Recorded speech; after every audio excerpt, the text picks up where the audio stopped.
홀딩. 되네요. 오케이. 어. 예.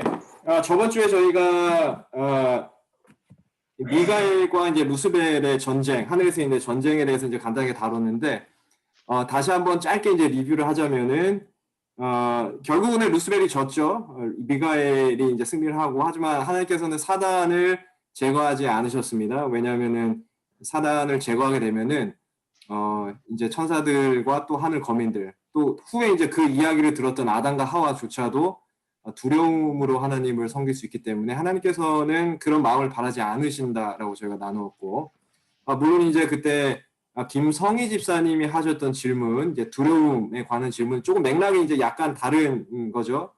그 두려움이랑 이제 경외함을 나타내는 거고, 구약에서는 사실 두려움이라는 단어가 어떤 의미로 쓰이냐면요, 하나님의 거룩하심 앞에 우리의 죄가 드러날 때의 그 두려움을 말하고 있어요. 그런 의미에서의 두려움은 우리가 하나님을 섬길 때 필요합니다. 왜냐하면 하나님의 거룩성을 볼 때에 나의 상태를 깨닫는 것, 나의 죄됨을 내가 인식하는 것, 그런 두려움은 필요한 것이죠. 하지만 하나님께서 염려하신 두려움은 그런 두려움이 아니라 강제성을 띠는 억지로, 하나님이 폭군이기 때문에 나의 자원함, 나의 자유의지와 상관없이 내가 하나님을 섬기는 것, 그런 두려움을 하나님께서는 원치 않으셨던 것이죠. 그렇게 해서 저희가 1장을 조금 다루었는데, 1장으로 쭉 내려가지고 침례 요한 부분에서 저희가 멈췄던 것 같아요. 그래서 오늘 침례 요한하고 그 다음에 예수님의 침례, 그 다음에 광야 약간만 그렇게 다루고 오늘은 마무리를 하면 좋을 것 같습니다. 화면을 제가 할 때마다 지금 오케이 됐네요. 네. 침례 요한 마가복음의 시작이 이제 침례 요한으로부터 예수 그리스도의 복음의 시작이라 하면서 침례 요한의 이야기가 시작이 돼요. 그래서 이게 예수 그리스도의 복음이면은 예수님의 복음인데 예수님의 이야기로 바로 전개가 되지 않고 침례 요한부터 시작이 됩니다. 그래서 예수님의 복음을 이해하기 위해서는 침례 요한이 반드시 포함되어야 된다고 말씀을 드렸었어요. 자, 침례 요한, 왜 침례 요한부터 시작이 될까? 이 복음이. 누가복음 3장 2절 가보세요. 누가복음 3장 2절. 누가복음 3장 2절. share screen. 안 되네. 오케이. 강영미 집사님 한번 읽어주실래요? 3장 2절이요. 예. 안나스와 가야바가 대제사장으로 있을 때 하나님의 말씀이 빈 들에서 사가랴의 아들 요한에게 임한지라. 예. 여기 누가복음 3장 2절에 보니까 이제 하나님의 말씀이 빈들에 있는 요한에게 임하였다 이렇게 말을 하고 있어요. 누가복음이 이제 요한에 대해서 이제 말하고 하는데 이제 여기서 되게 재밌는 게 뭐냐면은 대제사장이 나오잖아요. 다시 한번 가보시면은 여기 정확하게 3장 2절에 안나스와 가야바가 대제사장으로 있을 때 빈들에 있는 요한에게 하나님의 말씀이 임하거든요. 근데 이 구절을 자세히 보시면 되게 재밌어요. 왜냐면은 대제사장이 나오잖아요. 바로 앞에 안나스와 가야바가 대제사장인데 하나님의 말씀이 대제사장한테 임하는 게 당연하잖아요. 제사장이니까. 그 제사장도 아니고 대제사장이에요.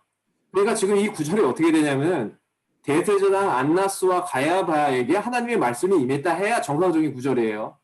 그런데 대제사장인 사람들에게 임하지 않고 그 뒤에 나오는 빈 들에 있는 요한에게 임했다 이 말이에요. 지금 예루살렘, 이스라엘의 중심은 예루살렘인데 예루살렘의 중심은 성전입니다. 그 성전의 중심은 대제사장이에요. 그러니까 대제사장은 이스라엘의 핵심입니다. 종교적인 최고 지도자예요. 그러니까 핵심 중에 핵심에 있는 안나스와 가야바에게 하나님의 말씀이 임하는 것은 아무런 의의가 없어요. 당연한 거예요. 그렇게 돼야 돼요. 그런데 그러지 않아요.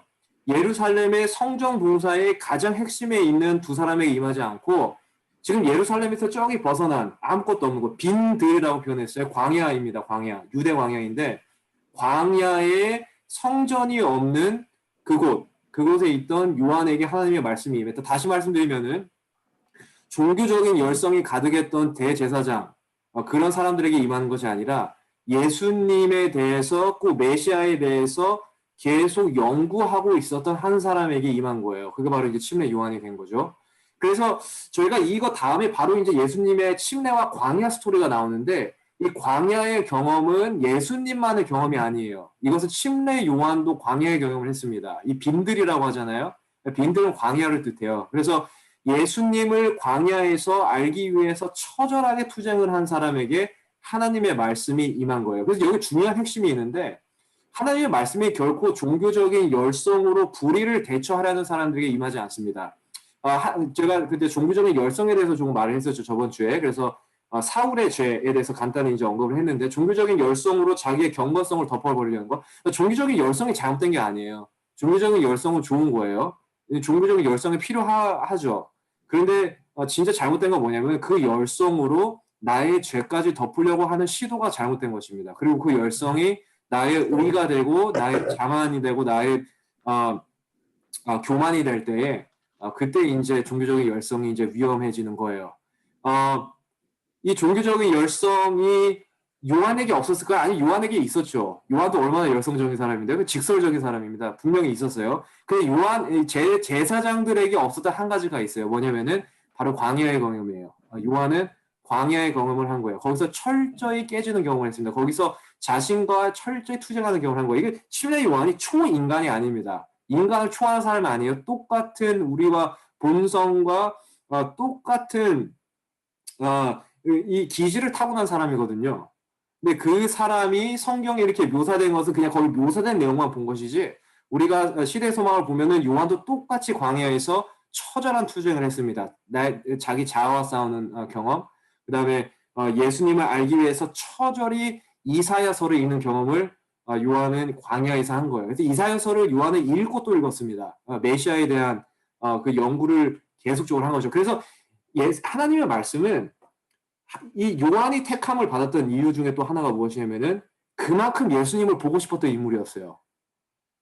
그러기 때문에 요한에게 하나님의 말씀, 빈들에 있는 요한에게 말씀이 임합니다. 대제사장에게 임하지 않고 요한에게 임하는 거예요. 요한에 대한 표현을 잠깐 저희가 보고 갈게요. 시대소망 시대소망 103페이지에 보시면은 요한에 대한 표현이 잠깐 언급이 돼요. 제가 한번 읽어볼게요. 이사야가 메시아의 영광을 그린 황홀한 묘사를 그는 밤낮으로 연구하였다. 그러니까 이사야서를 메시아가 포함되어 있는 이사야서를 밤낮으로 연구하였다. 이렇게 하고 있어요. 어디서? 광야에서, 빈들에서. 그는 아름다우신 왕을 바라볼 때 자신을 잊어버렸다. 그러니까 하나님의 품성을 바라보면 바라볼수록 이사야서에 나와 있는 그 하나님의 품성이 있잖아요. 공의와 인자의 하나님. 그 하나님을 바라보면 바라볼수록 내 자신에 대한 생각을 잊게 되는 거예요. 그러면서 이렇게 말해요. 그는 거룩하신 위엄을 바라보고 자기 자신의 부족과 무가치함을 느꼈다. 이게 하나님께 나아가는 광야의 경험입니다. 광야의 경험이라는 건 무엇이냐면은 우리가 하나님의 나와의 처절한 자아와의 투쟁에서 하나님의 품성을 또 바라보고서 하나님께 다가가면 다가갈수록 나의 무가치함이 보여요. 나의 죄가 더 분명하고 더 크게 보입니다. 이것을 요한은 경험을 한 거예요. 그럼으로써 나의 무가치함을 하나님 앞에 그대로 가져온 거죠. 하나님의 의를 의지하는 그 경험, 그걸 요한은 한 것이죠. 하나님의 품성을 바라볼 때 그 자신을 완전히 잊은 거죠. 요한의 상황을 보면 참 재밌습니다. 이 요한의 의대한 점인데 이게 마가복음 1장 5절 한번 보세요. 마가복음 1장 5절. 마가복음 1장 5절을 정유신 집사님 한번 읽어주실래요? 마가복음 1장 5절. 네. 예. 온 유대 지방과 예루살렘 사람이 다 나아가 자기 죄를 자복하고 요단강에서 그에게 세례를 받더라. 요한은 거기까지 읽어주시면 되겠습니다. 여기 보니까 온 유대 지방과 예루살렘이라고 했어요. 이건 이스라엘 전체를 뜻합니다. 사복음서에서 온 유대 지방과 예루살렘이라고 말하는 것은 온 이스라엘을 뜻해요. 지금 온 이스라엘이 다 움직였어요. 누구 때문에 움직였냐면은 침례 요한 때문에 움직였습니다. 이거 엄청난 거거든요.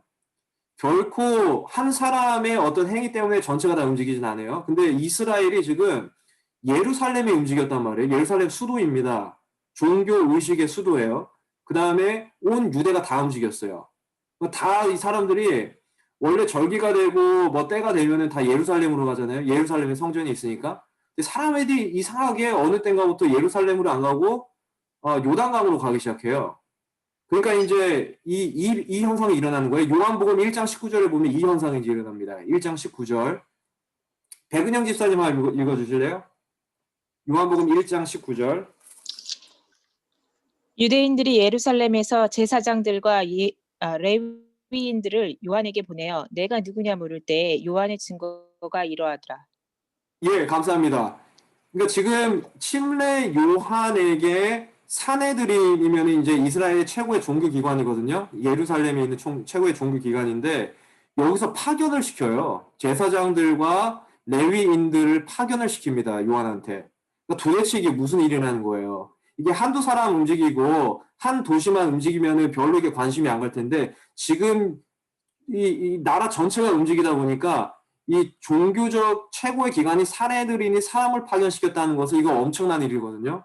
그러니까 지금 요한이 지금 요단강에서 침례를 주는 거는 하나의 운동입니다. 이거 개인적인 그냥 활동으로 볼 게 아니라 운동이 됐어요. 운동, 무브먼트가 됐습니다.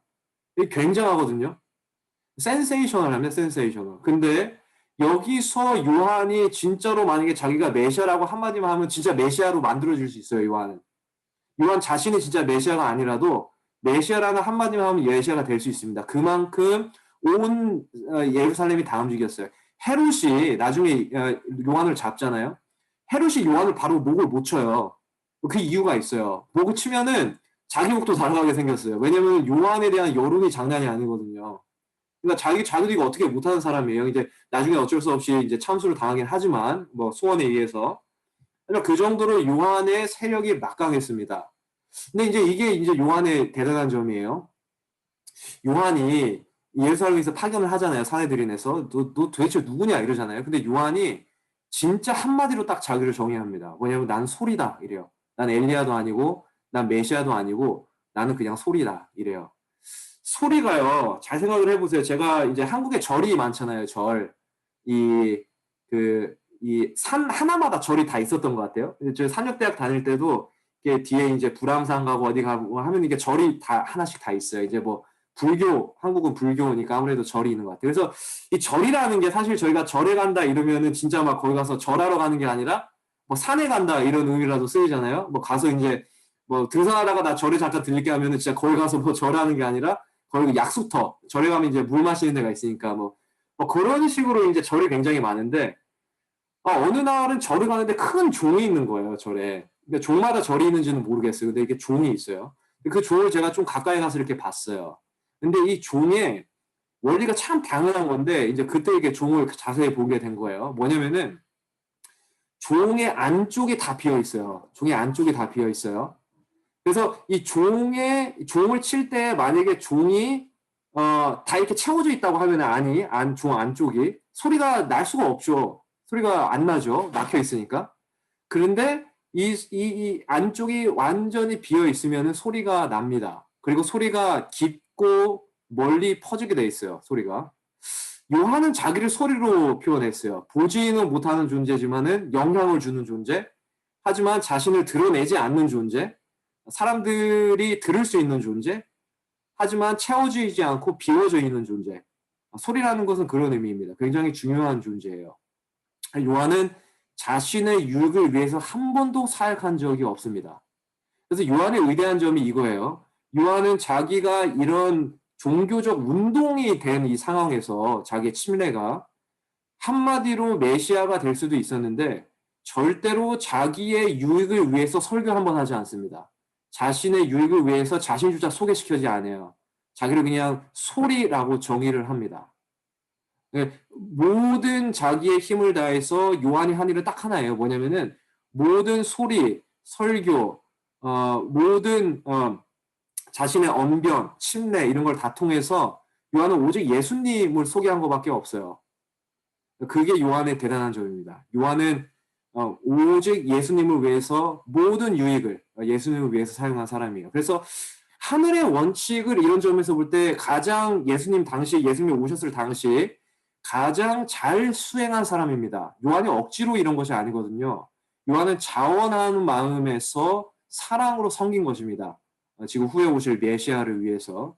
그러기 때문에 예수님의 복음은 요한으로서 시작되는 것이죠. 왜냐하면은 예수님이 가져오는 원칙과 자원하는 마음에서 나오는 사랑의 섬김, 이 원칙과 요한의 원칙이 동일합니다. 절대로 요한은 자신의 유익을 구하지 않았던 것처럼 예수님도 단 한 번도 자신을 위해서 신성을 사용한 적이 없어요. 모든 신성과 모든 예수님의 사역은 다 아버지의 뜻에 의해서 진행된 것입니다. 그리고 신성조차도 아버지의 뜻에 굴복시켰어요. 이게 하늘의 원칙이에요. 우리가 사랑으로 산다. 이게 이제 이제 기독교의 거의 하나의 띠임이 됐는데, 이 사랑으로 산다는 것은 우리가 죄를 지어도 하나님께서는 사랑하시기 때문에 우리 죄를 또 용서해 준다라는 의미도 틀리지 않아요. 근데 그것보다 더 중요한 의미는 무엇이냐면은 우리가 사랑의 정신으로 섬기기 시작한다는 의미입니다. 그러니까 그게 다른 말로 이게 더 중요한 의미인데 뭐냐면은 내가 나의 뜻대로 나의 유익을 위해서 살지 않는다라는 뜻이에요. 그게 사랑의 섬김입니다. 그걸 이제 요한이 수행을 한 거예요. 그래서 종교적인 열성으로 당시 대제사장들과 많은 사람들이 자신들의 불의를 대처하려고 노력을 했는데, 그런 종교적인 열성으로 불의를 대처하려는 노력에는 죄를 막을 수 있는 방편이 사라집니다. 죄를 막을 수가 없어요. 그거로는. 오직 우리가 죄를 막을 수 있는 방법은 하나님의 품성을 우리가 오늘도 바라봄으로써 우리의 무가치함, 우리의 죄가 드러남으로써 하나님의 그 의를 의지함으로써 우리가 죄를 막을 수 있습니다. 십자가죠. 십자가입니다. 십자가만이 죄를 막을 수 있게 해줘요. 하지만 다시 말씀드리면은 여기서 말씀드리는 종교적 열성은 우리가 말하는 우리가 지금 가지고 있는 하나님을 섬기기 위한 그런 종교적 열성을 말하는 것이 아니라 종교적 열성으로 나의 불경건함, 나의 불의, 나의 죄를 덮으려고 하는 그런 시도를 말하는 것입니다. 자, 그러면서 이제 요한의 침례 이야기로 이제 넘어가요. 요한의 침례 이야기를 저희가 좀 볼 건데, 잠시만요. 자, 여기까지 질문 혹시 있으세요? 예, 없으시면은 바로 가겠습니다. 자, 마가복음으로 가시면 9절에 가보세요. 마가복음 9절. 이행년 집사님 한번 9절부터 11절까지 읽어주실래요? 그때 예수께서 갈릴리 나사렛으로부터 와서 요단강에서 요한에게 침례를 받으시고 곧 물에서 올라오실새 하늘이 갈라짐과 성령이 비둘기같이 자기에게 내려오심을 보시더니 하늘로서 소리가 나기를 너는 내 사랑하는 아들이라 내가 너를 기뻐하노라 하시니라. 예, 감사합니다. 이제 예수님께서 침례를 받으시는 장면이에요. 그러니까 침례 요한이 이제 예수님한테 침례를 주잖아요. 요한과 예수님은 친척 관계입니다. 아마 아셨을 수도 있어요. 누가복음 1장 36절 가보세요. 누가복음 1장 36절. 누가복음 1장 36절.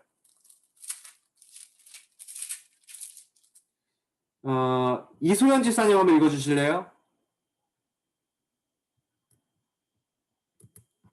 누가복음 1장 36절. 세라 집사님 한번 읽어주실래요?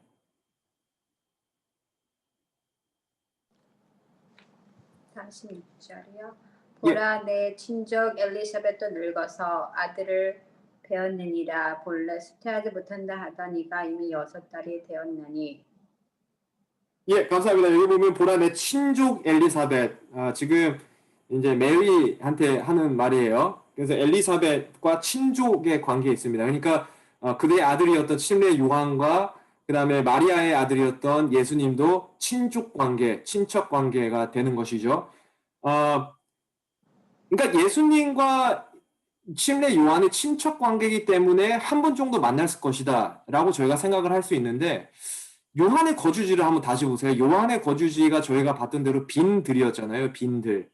요한의 거주지거든요. 마태복음 3장 1절에 보면은 그게 또 나오는데 마태복음 3장 1절 한번 가보세요. 3장 1절. 그 빈들에 대한 조금 더 정확한 정의가 나옵니다. 거기.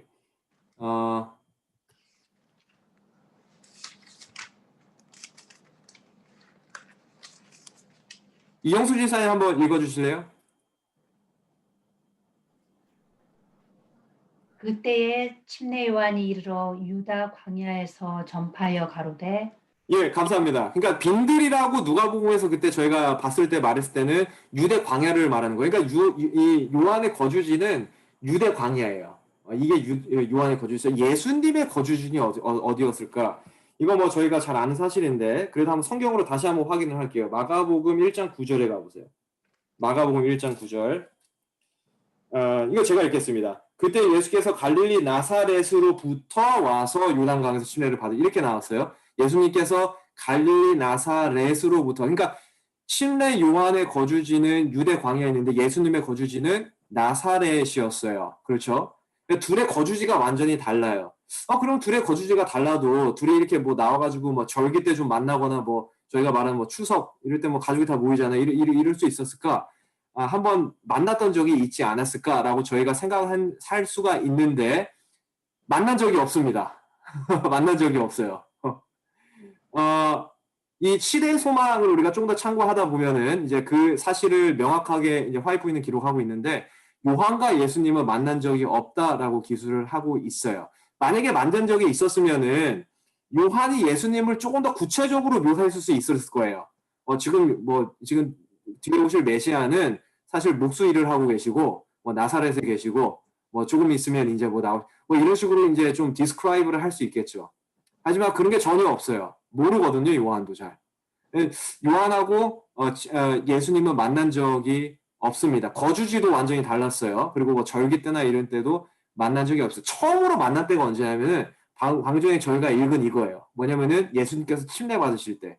이때가 처음으로 만난 것입니다. 그래서 시대 소망은 이거를 이제 굉장히 좀 아름답게 묘사를 하는데 이것은 하나님의 섭리에 의한 것이다. 이렇게 표현되고 있어요. 그러니까 둘이 만나지 못했던 거는 둘이 마치 공모했듯이 마치 짜고서 치는 뭐 그런 것처럼 그런 것을 방지하기 위해서 그런 인상을 심어주지 않기 위해서 서로 한 번도 만나지 못했던 것은 하나님의 섭리에 의한 것이었다. 라고 설명을 하고 있어요. 자, 그러면은 이제 이게 재밌는데 한 번도 못 만났잖아요. 그럼 요한이 예수님을 못 알아봐야 되잖아요. 그렇죠? 근데 한번 가보세요. 요한이 예수님을 알아봐요. 마태복음으로 가보세요. 마태복음 3장. 마태복음 3장 13절로 가보세요. 이거를 황석주 집사님 한번 읽어주실래요? 와, 이거 되게 희한하죠? 죄송합니다. 읽어주세요.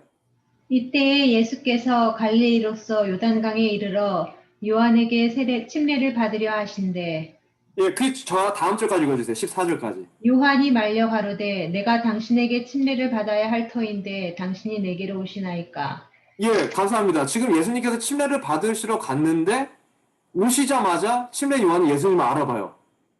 와, 이러면은 지금 서로 안다는 뜻이잖아요. 그렇죠? 요한이 예수님을 안다는 뜻이잖아요. 그럼 예수님과 요한이 한 번도 만나지 못했다라는 것은 거짓말이 됩니다. 그렇죠? 왜냐하면 예수님이 오자마자 요한이 예수님을 알아봐요. 그렇죠? 지금 여기 성경절을 이해하면은 그래서 요한이 막 말리잖아요. 지금 예수님 죄가 없으신 분이 왜 침례를 받냐? 오히려 내가 침례를 받아야 되는 거 아니냐? 그래서 예수님을 알아봐요. 이게 도대체 어떻게 된 일일까? 어떻게 된 일일까? 이게 굉장히 이제 재밌는 부분인데 요한은 예수님을 어떻게 알아보았는가? 한 번도 만나지 못하는데 자, 시대의 소망 110페이지에 가시면은 이런 의미심장한 글을 하나 써놨어요. 뭐냐면은 시대의 소망 110페이지 제가 한번 읽어볼게요. 한번 잘 들어보세요. 그러니까 이 침례 요한이에요. 침례 요한은 메시아가 자기에게 침례받기를 요구할 것과 그분의 신성의 표적이 그때에 나타날 것에 대하여 계시를 받았다. 이렇게 하고 있어요.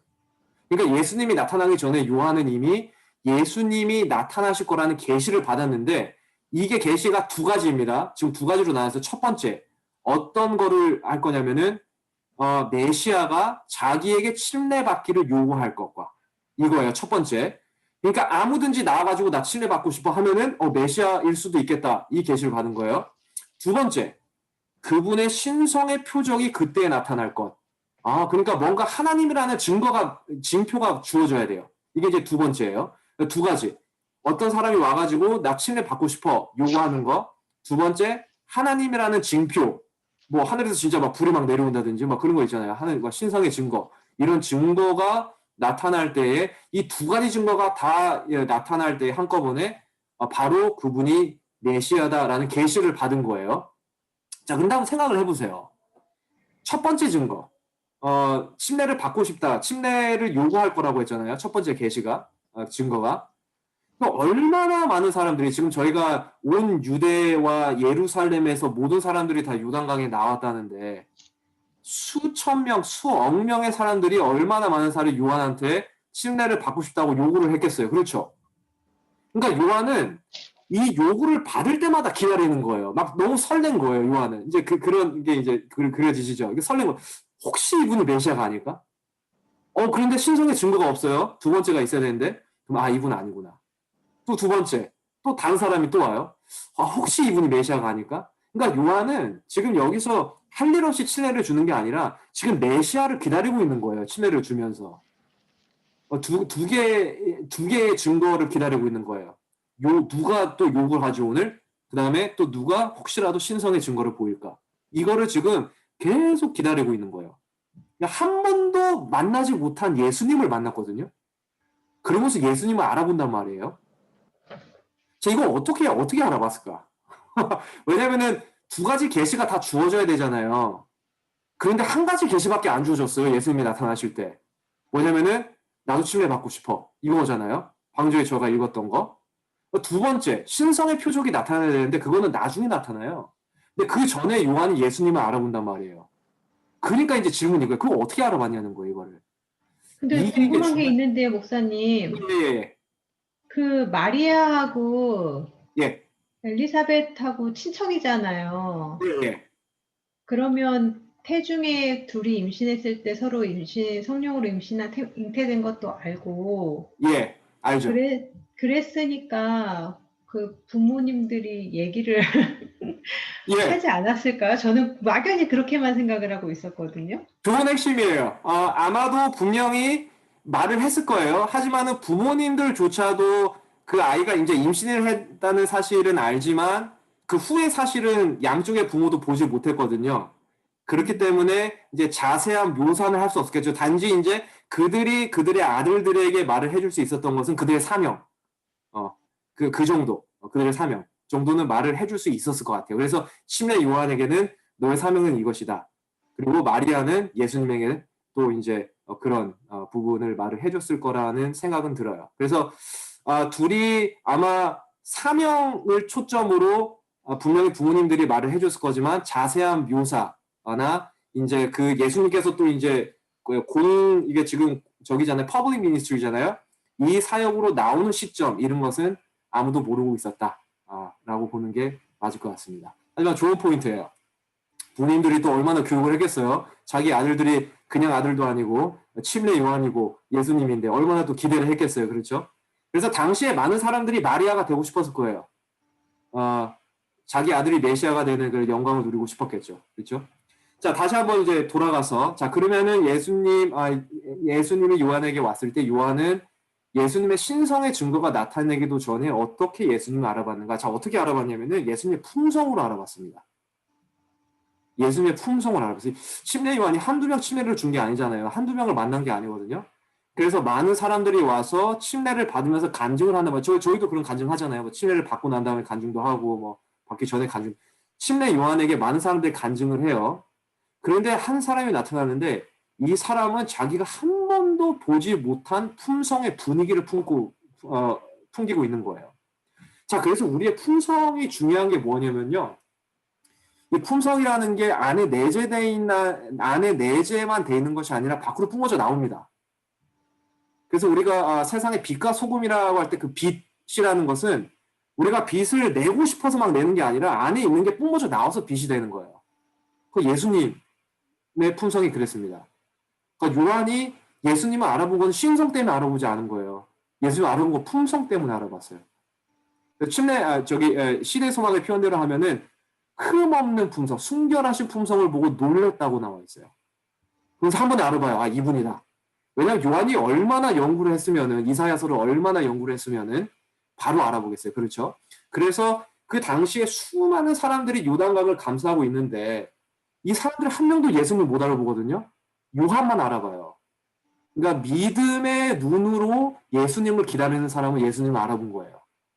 다른 사람들은 예수님의 신성이 나타날 때까지 예수님을 알아보지 못합니다. 근데 신성의 증거, 기적이죠, 기적. 기적이 나타나기 전에도 예수님을 알아본 사람은 바로 요한이에요. 어떻게 알아봤는가? 믿음의 눈으로 예수님을 기다리고 연구한 결과 예수님이 보이기 시작하는 거예요.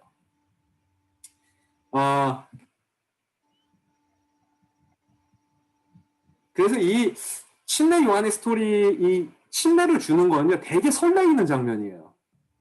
이거 그냥 저희가 요한이 뭐 이렇게 해가지고 뭐 침례 한 사람 주고 뭐 와서 바리새인들 뭐 나오면 이 독사의 자식들아 이렇게 한마디 해주고 예수님 침례 받으러 오시니까 예수님 오셨네요 이렇게 침례 한번 주시. 이런 장면으로 저희가 자주 읽곤 하는데 이거 되게 설레이는 장면입니다. 요한을 한 명 줄 때마다 예수님을 기다리고 있었던 거예요. 그러니까 믿음으로 기다린 요한에게는 예수님이 보입니다. 다른 사람들한테는 안 보여요. 예수님이. 어느 때 예수님이 보이냐면은 이때 보여요. 마태복음 가보세요. 죄송합니다. 마가복음 계속 계세요. 마가복음 1장 11절. 이거를 백은현 집사님 한번 읽어주세요. 백은현 집사님. 하늘로서 소리가 나기를 너는 내 사랑하는 아들이라 내가 너를 기뻐하노라 하시니라. 감사합니다. 이거 하늘에서 난 소리거든요.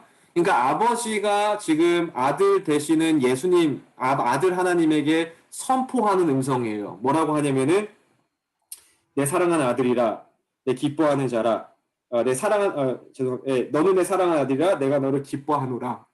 이런 음성이 납니다. 이때의 사람들은 예수님을 알아봐요. 모든 사람들이 다 듣지 못했어요, 이 음성을. 왜냐하면 예수님께서 침례를 받으시고 나오면서 바로 이 음성이 들린 게 아니라 누가복음 가보세요. 누가복음. 이 시점도 중요해요. 시점을 저희가 정확하게 이제 알아야 되는 이유가 있어요. 2장 가보세요. 3장 21절. 누가복음 3장 21절. 황석주 집사님 한 번 더 읽어주실래요? 3장 21절이요. 예. 백성이 다 침례를 받을새 예수도 침례를 받으시고 기도하실 때에 하늘이 열리며. 예, 감사합니다. 여기 누가복음에서는 누가는 정확한 그 시점을 정해주고 있어요. 마가복음에서는 그냥 하늘이 열리고 소리가 들렸다 하는데 누가복음에서는 예수님이 침례를 끝내시고 나오시고 한쪽 언덕에서 기도를 드리실 때에 하늘이 열렸다 이렇게 말을 하고 있어요. 근데 지금 만약에 이 소리가 예수님이 침례를 받으실 때 지금 침례를 받는 이 물, 그 다음에 이 물 주위는 스포트라이트를 받는 부분이거든요. 사람들이 다 보고 있는 부분입니다. 그래서 만약에 여기서 하나님의 음성이 들렸으면은 상당히 그 주위에 있던 많은 사람들이 그 음성을 들었을 거예요. 그런데 예수님께서 거기서 음성을 들으신 게 아니라 예수님의 기도의 결과로 예수님께서 그 음성을 들으신 거예요. 예수님의 기도의 내용에 대해서 시대 소망을 참고하시면 돼요. 거기 아주 정확하게 좀 디테일적으로 나와 있습니다.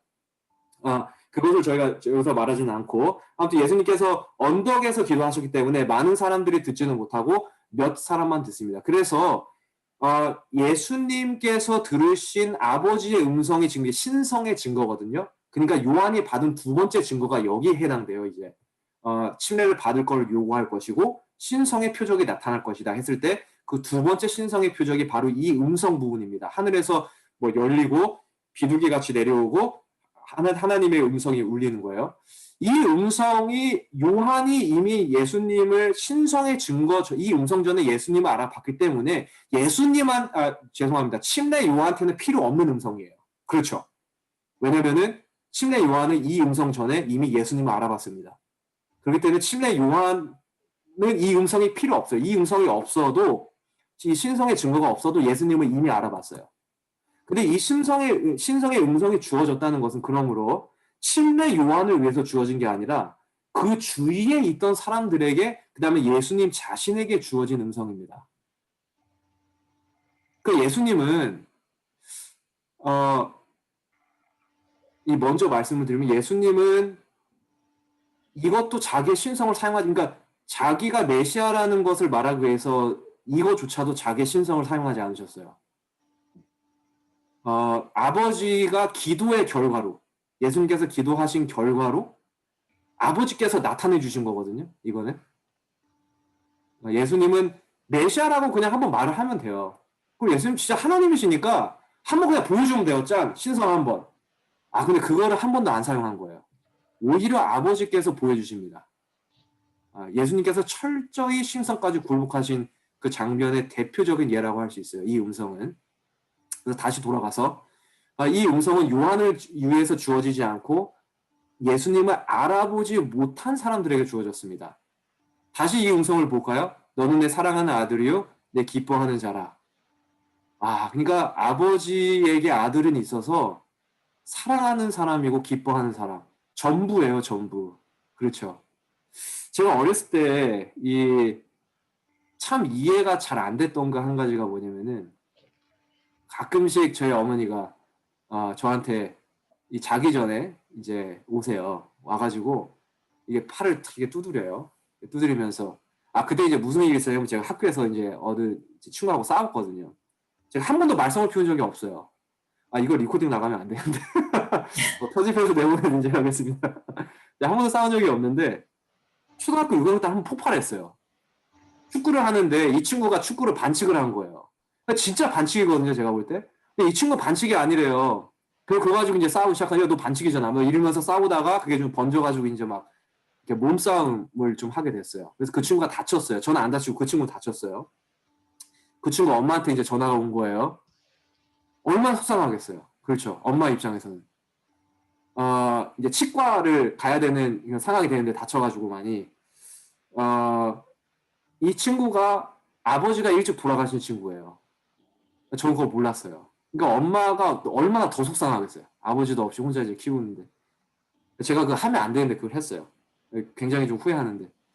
근데 저희 어머니가 전화를 받으셨어요. 근데 뭐 무슨 통화를 했는지 저는 몰라요. 근데 그날 저녁에 저한테 오시더니 제 팔을 이렇게 딱 두드리시는 거예요. 저는 이제 막 죄책감에 이제 내가 왜 이랬을까. 너무 충동적인 행동이었기 때문에. 근데 저희 어머니께서 저한테 이런 말을 하세요. 너가 잘한 거는 아니지만 그래도 너는 내 전부야. 이러시더라고요. 저는 그 말을 이해가 안 갔어요. 이게 무슨 말일까? 그게 무슨 말일까? 그 전부라는 게 무슨 말일까? 지금도 저는 애가 없기 때문에 그 전부라는 게 무슨 말일까? 정확하게 100% 이해는 못 하는데 부모님께서 저를 사랑해 주시는 거, 그 다음에 저와 제 아내와의 그런 관계를 통해서 약간은 이해가 가더라고요. 이상하게 제 아내가 속상하고 뭐 아픈 일이 있고 이러면은 제가 아파요. 이상하죠. 되게 이상해요. 다른 사람인데 완전히. 같이 막 내 안에 있는 사람 뭐 다른 사람인데 전부. 모든 걸 다 공유하는 사이예요. 모든 느낌을 다 같이 느끼고 그런 사이죠. 아버지에게 있어서 아들은 전부인 거예요. 근데 이게요. 그 전부라는 아들을 지금 세상에 내준 거잖아요. 근데 그 전부라는 아들을 세상에 내줬는데 어떤 사람들한테 내준 거냐면은 예수님을 알아보지 못한 사람들한테 내준 거잖아요. 이게 이제 감동인 거예요. 이걸 읽을 때. 요한한테 내줬으면은 요한은 예수님을 알아보는 사람이에요. 근데 이 음성은 예수님을 모르는 사람들한테 지금 주어졌어요. 예수님 못 알아본 사람한테. 그러니까 뭐냐면 너네가 내 아들 못 알아봐도 여전히 내 전부다. 근데 이 내 전부를 너네한테 내어줬어. 이 음성인 거예요, 지금. 예수님께서 이제 침례를 받으시고 가십니다. 광야로 가세요. 오늘은 여기 광야 이야기만 조금 하고 바로 넘어가겠습니다. 오늘 마무리하겠습니다. 시간이. 광야에 대한 표현이 굉장히 재밌습니다. 여기 한번 가보세요. 1장 12절. 1장 12절. 제가 20절까지 읽어오라고 그렇게 요구를 드렸는데 오늘 20절까지는 못할 것 같아요. 12절로 한번 가보시고 12절을 저희가 읽고 광야의 이야기를 조금만 다루고 마무리하겠습니다. 김혜경 집사님 한번 읽어주실래요? 어디요? 누가복음 1장 12절이요. 누가복음. 예. 죄송합니다. 마가복음. 예. 마가복음 1장 12절이요? 예. 성령이 곧 예수를 광야로 몰아내신지라. 예, 감사합니다. 거기까지 읽어주시면 되겠습니다. 성령이 예수를 광야로 몰아내신지라 했어요. 누가복음의 표현이 사실 저는 굉장히 좋아하는 표현인데 누가복음 한번 가보세요. 이 누가가 성령에 대한 표현을 굉장히 잘 썼어요. 4장 1절, 누가복음 4장 1절에 한번 가보세요. 똑같은 표현입니다. 제가 읽을게요. 예수께서 성령의 충만함을 입어 요단강에서 돌아오사 광야에서 40일 동안 성령에게 이끌리시며 지금 이렇게 나와 있어요. 그러니까 예수님께서 성령의 충만함을 입으신 상태에서 성령에 이끌리어 광야로 들어가십니다. 예수님은 자기의 신성을 사용하기를 포기했다는 또 하나의 증거예요. 예수님께서는 하나님이시면 성령이 왜 필요하실까요? 그렇죠? 그런데 예수님께서는 그 신성을 포기하시고 예수님조차도 성령에 이끌리시기를 선택하셨습니다. 그래서 이제 광야로 가셨어요. 광야에 가서서 40일 동안 금식하시죠? 왜 금식하셨는가? 왜 광야의 경험이 필요했는가? 모든 사역자에게는 광야의 경험이 필요합니다. 요한도 광야의 경험을 했고 엘리야도 광야의 경험을 했고 바울도 3년 동안 아라비아 광야에서 광야의 경험을 합니다. 그리고 예수님도 광야의 경험을 하세요. 이게 뭐냐면은 광야에서 철저히 깨지는 경험을 한 거예요. 예수님은 40일 동안 자신의 사역에 대해서 깊이 묵상하십니다. 40일이 딱 끝나는데 갑자기 사단이 나타나요. 그렇죠? 저희가 알다시피. 그러면서 마가복음에서는 그 내용을 언급을 안 해요. 마태복음에서는 그 시험의 내용을 하나하나 다 이렇게 언급을 합니다. 마가복음에서는 그 내용은 언급을 안 했는데 이 광야의 시험을 보면 참 재밌는 게 뭐냐면 이 사단이 만약 하나님의 아들이어든 이로 시작합니다. 한번 마태복음 한번 가보세요. 마태복음 4장, 마태복음 4장.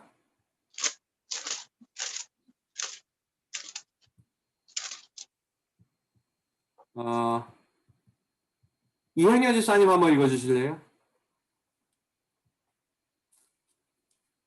4장 몇 절이요? 죄송합니다. 제가 절수를 안 드렸어요. 말씀. 3절이요. 4장 3절. 마태복음 4장 3절 시험하는 자가 예수께 나와서 가로되 내가 만일 하나님의 아들이거든 명하여 이 돌들이 떡덩이가 되게 하라.